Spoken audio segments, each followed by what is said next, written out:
welcome on Lookout Europe. Welcome to our special edition. This time we show you one of the most interesting cities of Germany, and that is its cultural capital, Berlin. We show you Berlin's fashion, shopping, architecture, its nightlife and its music, and of course, the people of Berlin. I am your hope. Sage willkommen, bienvenue, welcome. In cabaret, oh cabaret, cabaret.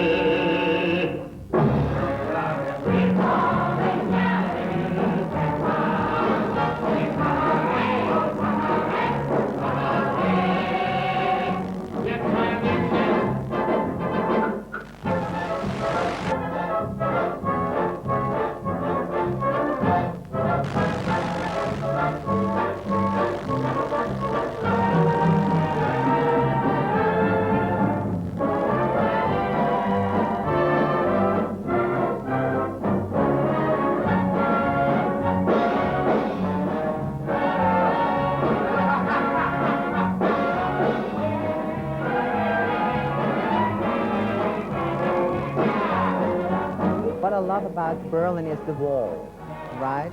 Because like here in Berlin, we've got one big wall, and everybody have to get along with each other. And I always think like other big cities like London or Amsterdam or Paris or, you know, just any place, New York, any place you can call, they got like 5, 6, 7 walls. It's more of an island feeling here because of the wall. And you get then lots of foreigners and lots of West Germans coming here and restarting their lives or reforming their lives here. Thus, it's sort of a potpourri feeling. It's a mixed salad. Like a melting pot, because there is a wall around Berlin, and so every influence is in Berlin and can't go out so easy. And so in Berlin, you got a very good developed underground culture, and we like it very much. It's like living in one big box.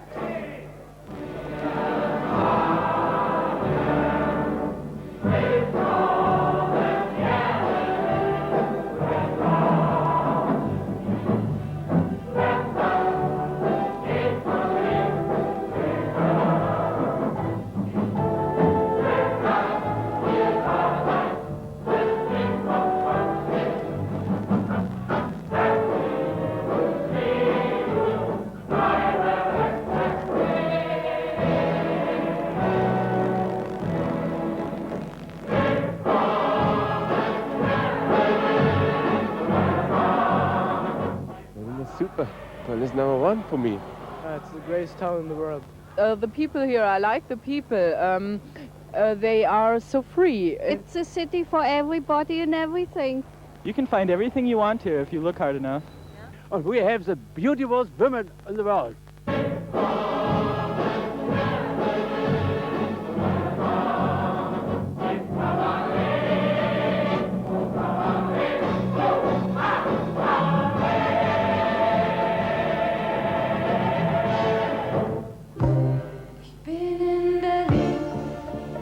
Berlin is one of the most unique cities in the geographical center of Europe, somewhat between Moscow and Lisbon.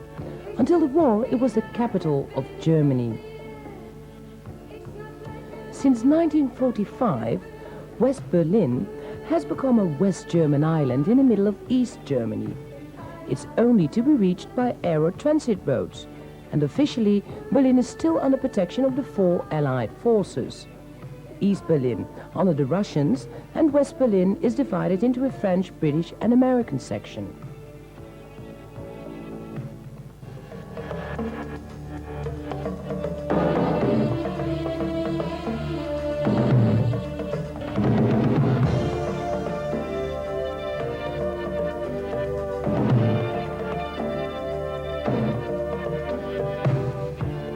In Berlin, you're always confronted with two things: the war and the wall. Everywhere in the city you can see ugly open spaces because of the war and ruins. The wall divides Berlin in two parts. The eastern part over there, and here the western part.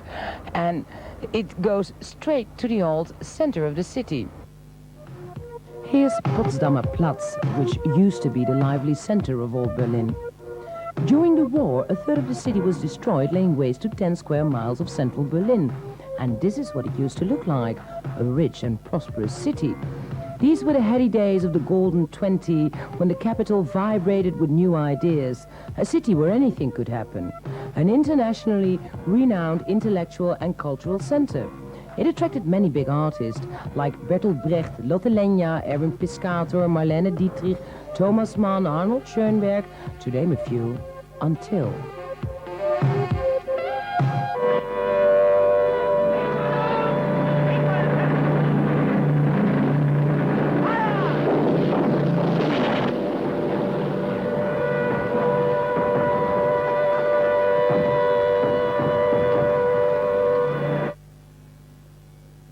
Nowadays, little remains of the old imperial capital.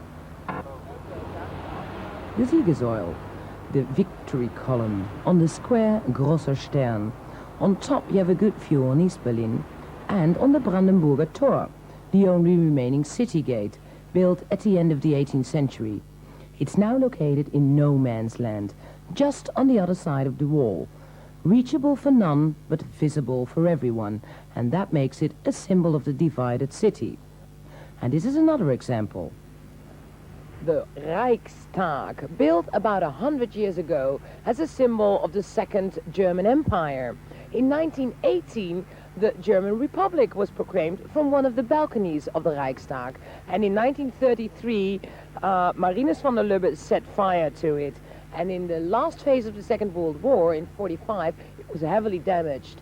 But now they've rebuilt it, and it's the only old governmental building left in West Berlin. In the new center of West Berlin on Breitscheidplatz, the destroyed Kaiser Wilhelm Gedächtniskirche is only partly rebuilt, so nobody will ever forget the terror of war. And just around the corner, a real institution that survived the war. In the middle of West Berlin, on the Wittenbergplatz, you can find Das Kaufhaus des Westens, or as the Berliners say, KaDeWe. And it's the biggest department store you can find on the continent. It's like Harrods in London and Macy's in New York. They sell over 250,000 different items.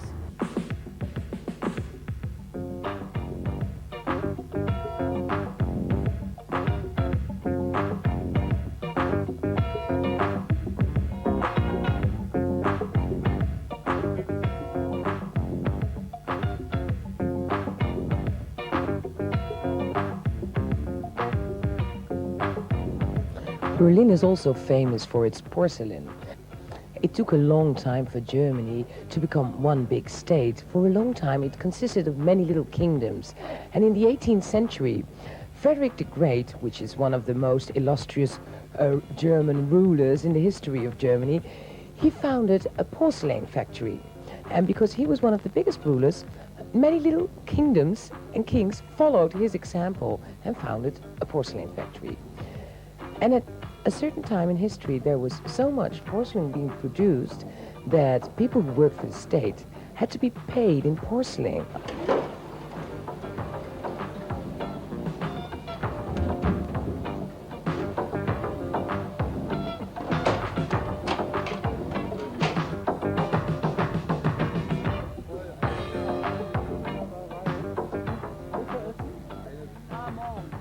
So now we're on the 6th floor, the famous food department, really the largest in Europe and the second in the world, with 25,000 eatable objects. And they come from all over the world. Like, for instance, here on the fruit department, I have this little, I'm sure you've never seen this one. This is a kumquat. It comes from Israel. It's a tiny little orange. And this one is a physalis. How do you say that in English? Gooseberries. Gooseberry. Thank you, Jimmy. Okay, gooseberries, they come from Colombia. And let me taste one. You have to just have to... Oh, pardon. Heerlijk. Lekker. This food paradise has an area of 5,100 square meters. And 3 times per week, fresh fish is flown in refrigerated containers from, well, you name it. They've got it. France, Israel, Turkey, Mozambique, the Seychelles. And of course, the Germans like a lot of meat. They sell over 400 different kinds of bread. and 1,000 different kinds of sausages and 1,800 different types of cheeses. Okay, let's pop down to street level again. Berlin ist Freiheit, Berlin is freedom. What does the wall mean to you? The war or the wall? Excuse me. It's a very exciting landmark we have in Berlin, and we should keep it. We should use it in a different way, but it's a very interesting landmark. Yeah, I mean, the people come here to look at the wall. You know, this. You asked me before why Berlin is so attractive to the people. This might be one reason. The wall? Well, it's just a part of Berlin, and that's it. Yeah. Nicht machbar, nicht realistisch. Wahnsinn. The wall broke down, yes. I think some years and finished because we have a united Europe. I think it's tragic. I don't understand it, really. The more I read about it, the more I think about it, I don't understand it. It's sad. Because it gives you the inspiration of the east and west part, and it gives you you suck all this liberty much more than in other city.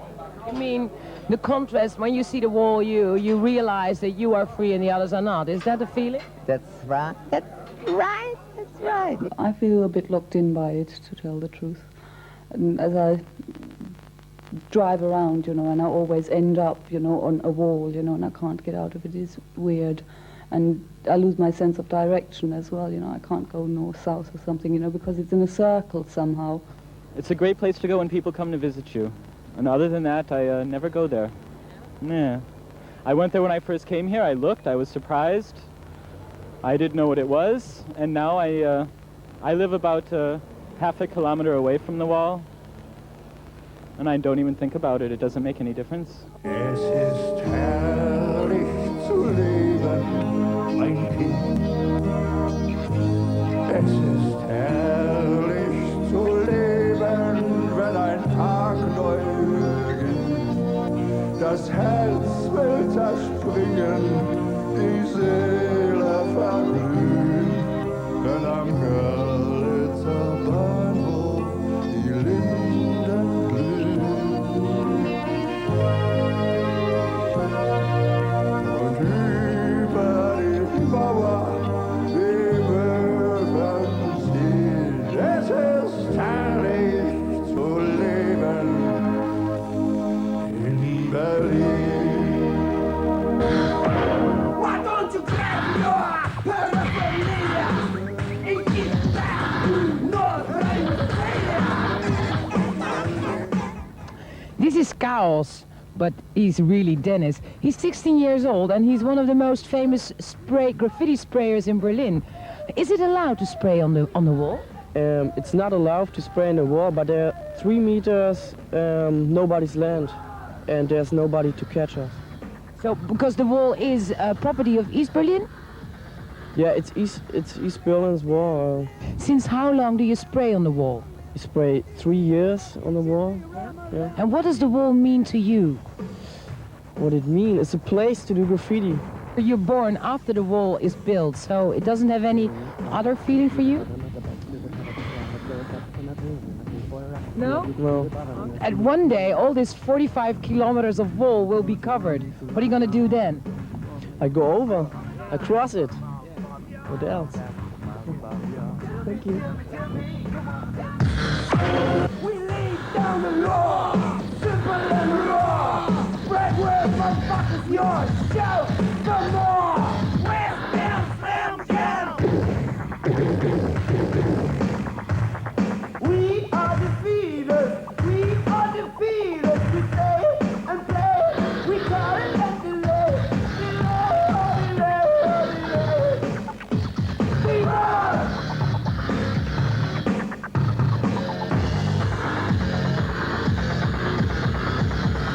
Damn, slam, jam, ramma, llama, ding dong, man. Nitty gritty, fucking shitty, ramma, llama, ding dong, man.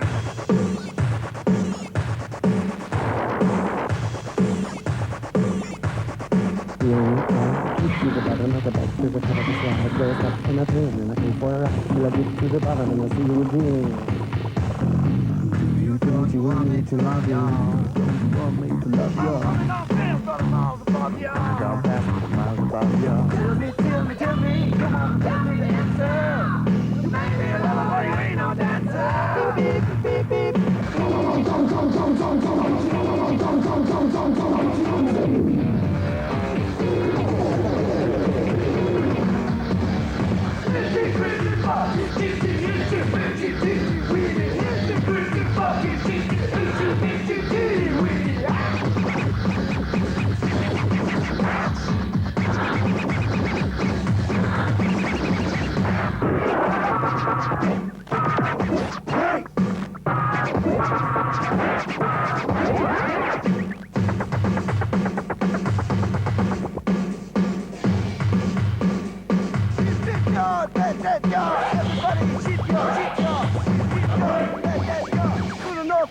Go west, y'all. Get lost. Enemy neutralized, ladies and gentlemen. See you after this kadung break, because then we will be back with fashion, shopping and nightlife. Bye.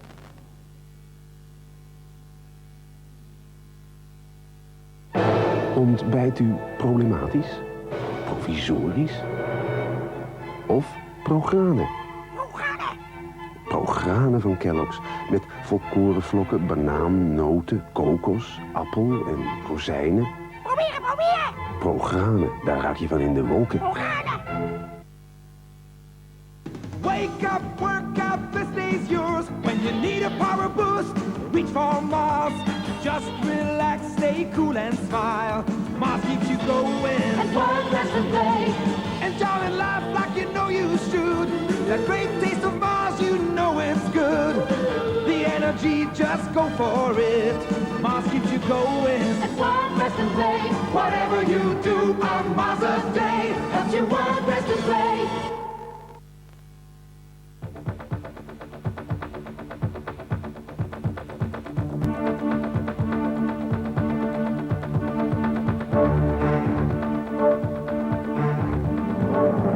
There are times when everyday driving calls for more than everyday care.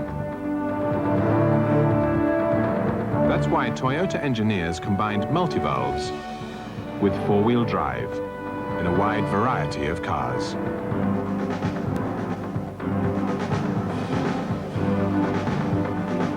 Cars that deliver the multivalve power you want with the sure-footed performance you need. All the time. Corolla, Camry, Celica Turbo, the all-weather multivalve family from Toyota, the one to catch. Toyota